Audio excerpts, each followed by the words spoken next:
We have a great technology show lined up here, so we're going to get right into tech news.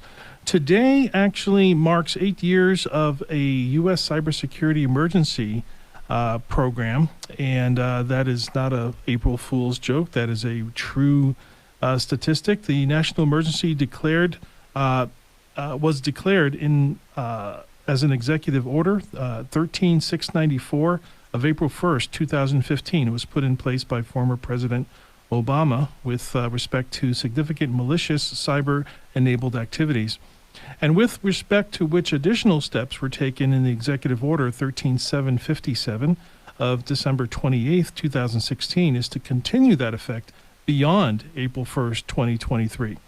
So the strategy is basically to continually identify and cut off individuals that are doing malicious things online that affect the security of the United States. These executive orders are just a few of many tools in the U.S. government's arsenal for combating cyber threats. A combination of measures, including diplomatic efforts, law enforcement action, and cybersecurity measures, are needed to effectively address all the issues of cyber threats. National cybersecurity is an ongoing mission with no end in sight so far. Also, the future of artificial intelligence, drones, and facial recognition is gradually being applied to law enforcement. At a recent police conference and exhibit in Dubai, new technologies for security forces of the future were up for sale. Far from the eyes of the general public, the event provided a rare look at what tools are now available to law enforcement agencies around the world, such as better and harder to detect surveillance, facial recognition software that automatically tracks individuals across cities, and computers that can break into smartphone securities. So those are lots of things that are being sold. There are security companies that are creating these tools and these services, and they are selling them to law enforcement agencies around the world. And they have these conferences and exhibits that do that. Advances in artificial intelligence, drones, and facial recognition have created an increasingly global police surveillance business. For example, Israeli hacking software, American investigation tools, and Chinese computer vision algorithms can all be bought and mixed together to make snooping cocktail of startling effectiveness. So, these are all powerful tools, and new tools are being made, standing on the shoulders of old tools and these technologies, and they're coming out with some pretty interesting results of things and technologies to invest in to help with law enforcement. The rising of these new technologies signals an era of policing based much on software, data, and code as on officers and weaponry, raising questions about the effects of people's privacy and how political power is used. The question then becomes, is all this surveillance necessary? I have 6 cameras at my house, and it could be very, very helpful in the event that something happens. You can always have the footage to play it back so that you can review what happened. I've never known of a time, however, where people were not appreciative when a crime was caught on camera, except for the people that are guilty in that case, of course. Also, the Federal Trade Commission is pushing to make it easier to cancel subscriptions.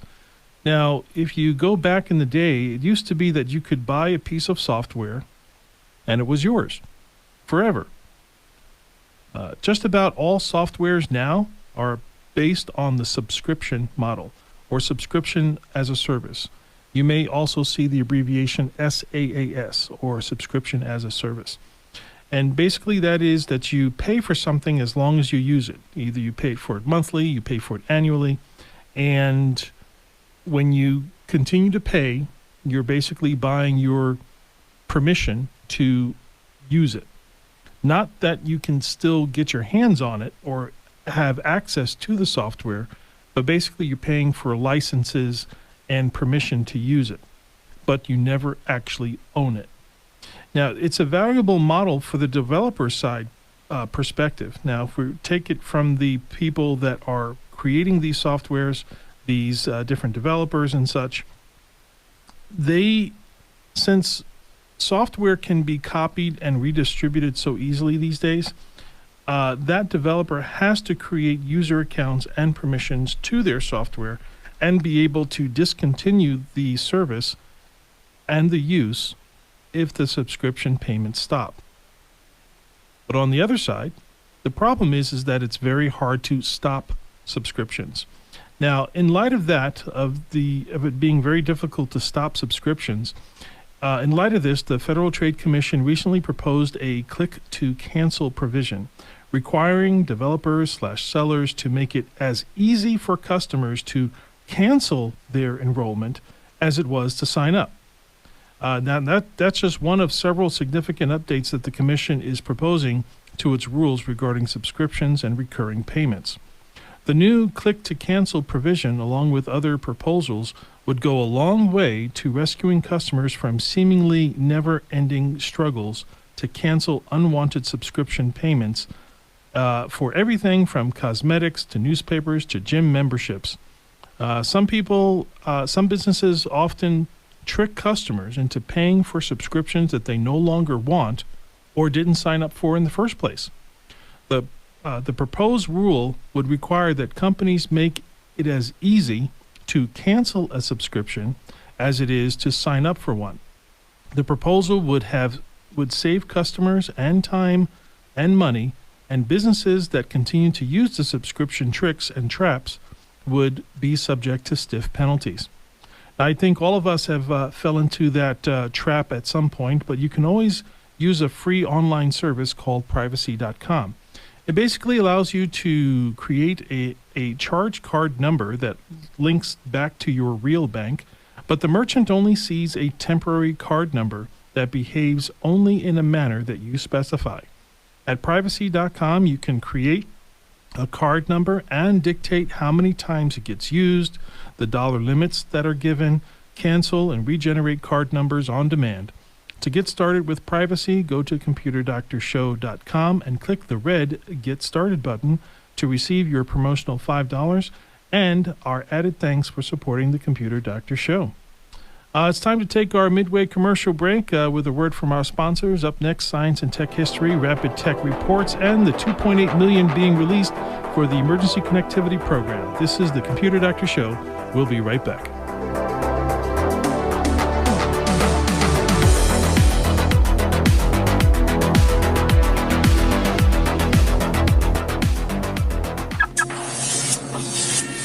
She's almost ready, Frankie. What you desired. My second creation, the Bride of Frankenstein. Once again, give my creation life. She's alive. She's alive. Frankie, come here. I present to you your bride. She's beautiful. She don't like me. Why? Why do you reject him? He's not my type. Perfect. Two monsters and they don't even like each other. Wait, what are you doing? Don't pull that lever. You'll blow us all to atoms. Master, who had that installed? Well, all mad scientists have that feature. Poor Frankie. Some romances are just not meant to be. But at Perfection Autoworks, when you bring your car in, it's love at first sight. Call 323-8650 and perfectionautoworks.com. Computer Doctor of Tucson is the best choice in desktop support in Tucson. They fix error messages, power and boot problems, install software and hardware, and much more. You can come to them, or they can come to you, or even have a remote support session so they can fix your issues over the phone quickly. Give them a call at 261-5508, 261-5508. Visit them on the web at computerdoctortucson.com. Computer Doctor of Tucson, because technology is great when it works.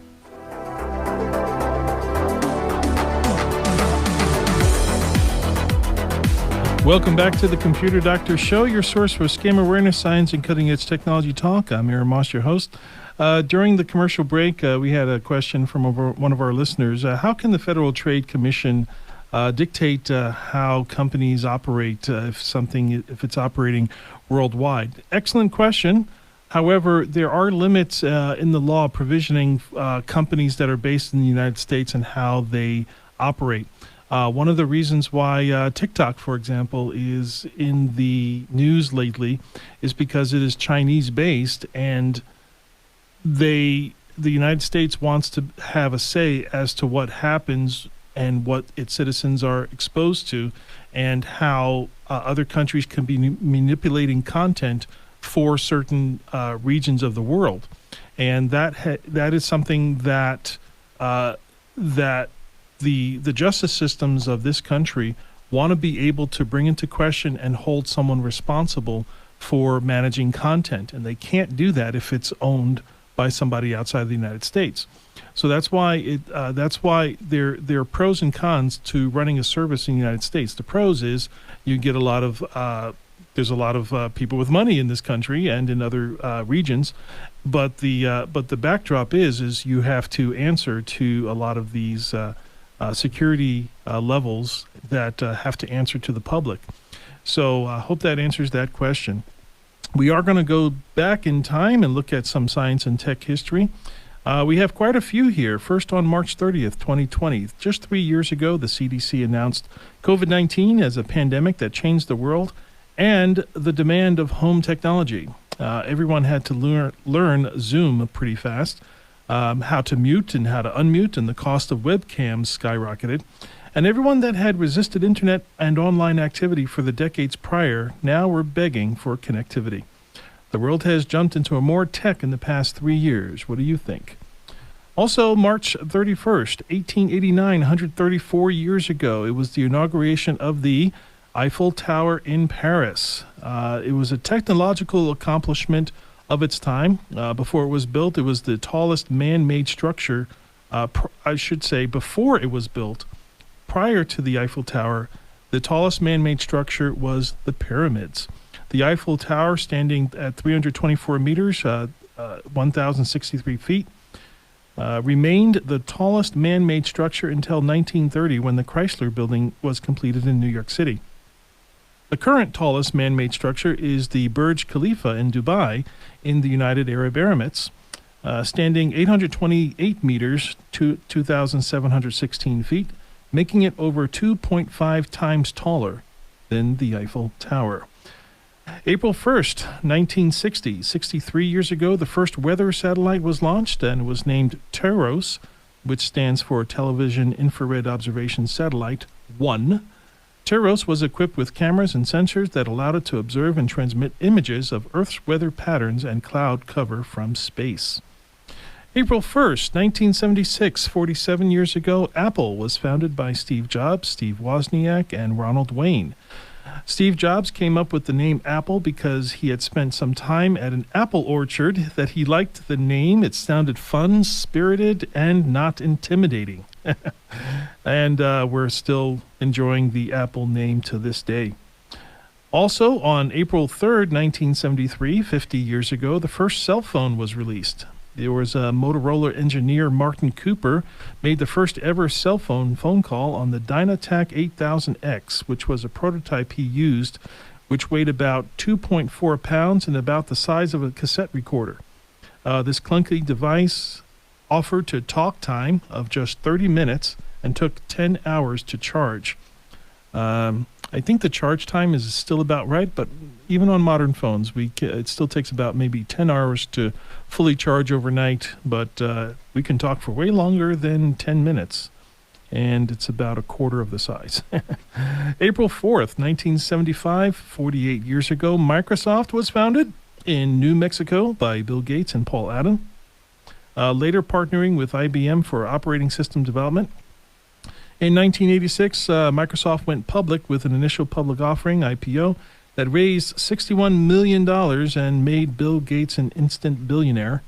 And I don't know how much money he has these days, but he's still up there somewhere. Certainly nowhere near me, I can assure you. Also, April 4th, 1994, 29 years ago, Netscape was started by Jim Clark and Mark Anderson.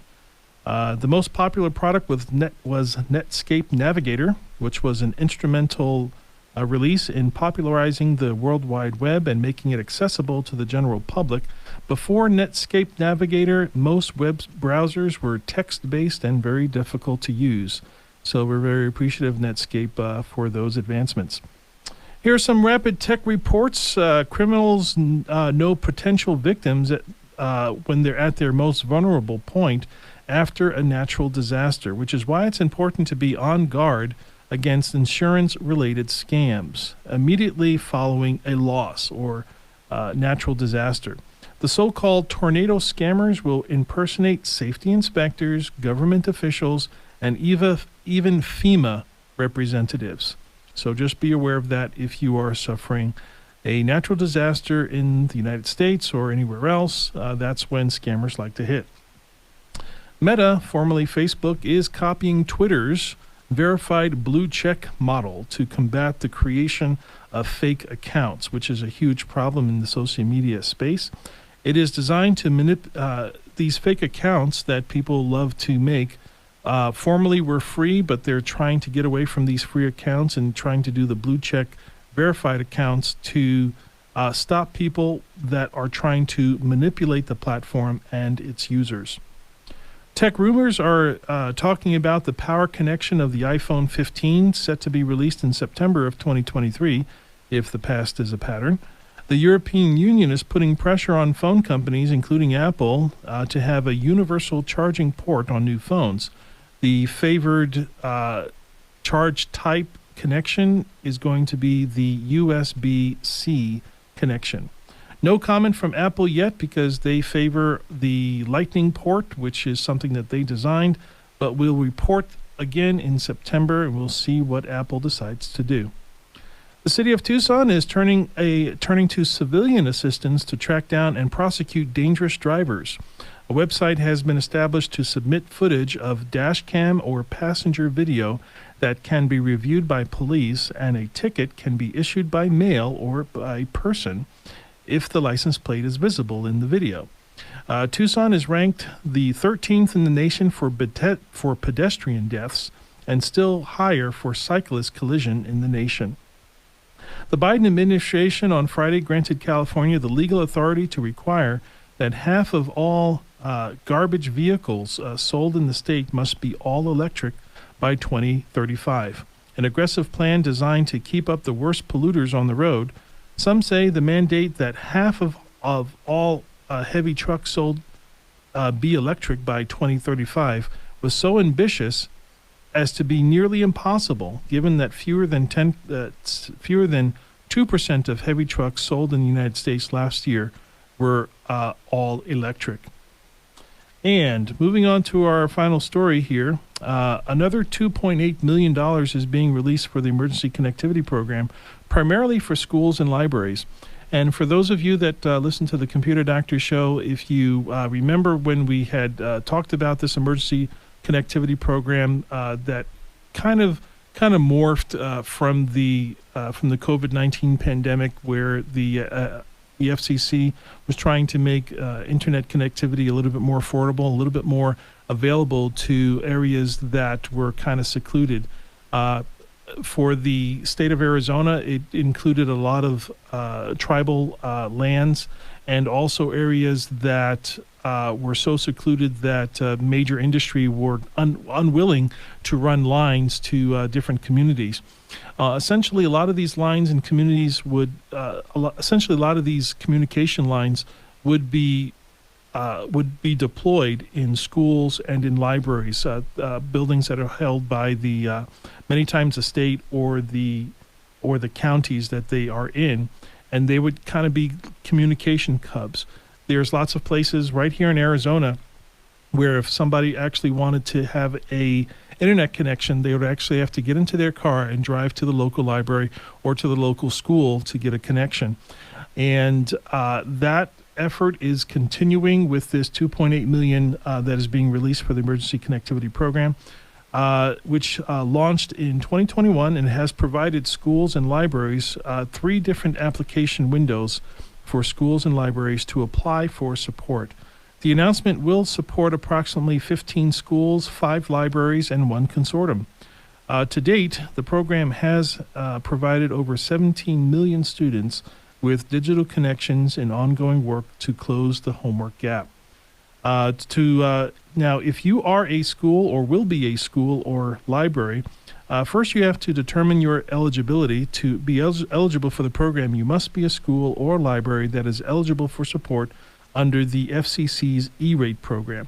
The E-rate program dates back quite a ways, and if you're not familiar with the E-rate program, you should be, because you can be missing out on lots and lots of grant money from the government. And this money is designed to help better communication and education in the nation. So first, again, you have to determine your eligibility. The second is you have to obtain an FCC registration number, and then you have to create an account on the ECF portal, and you can do that by going to emergencyconnectivityfund.org and follow the prompts to register. So I hope that anyone that has access to these funds can actually make a difference in your community and in the state of Arizona. Again, that's $2.8 million, and another $2.8 million is being released by the Emergency Connectivity Program.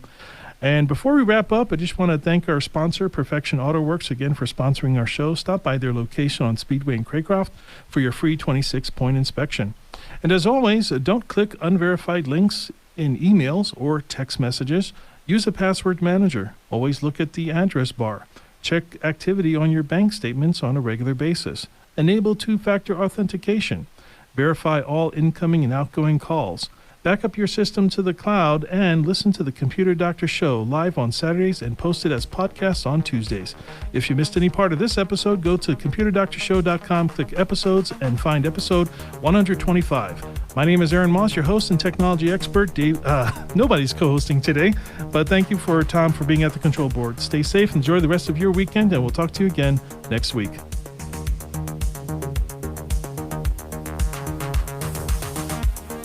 We hope you enjoyed this episode of the Computer Doctor Show. If you missed any part of this live broadcast, we post all our episodes online at computerdoctorshow.com. Remember, the world is getting more and more tech, and so should you. To stay current with technology, listen to the Computer Doctor Show each week for local and global tech insights. If you have suggestions for a topic on a future show, send us an email at info@computerdoctorshow.com.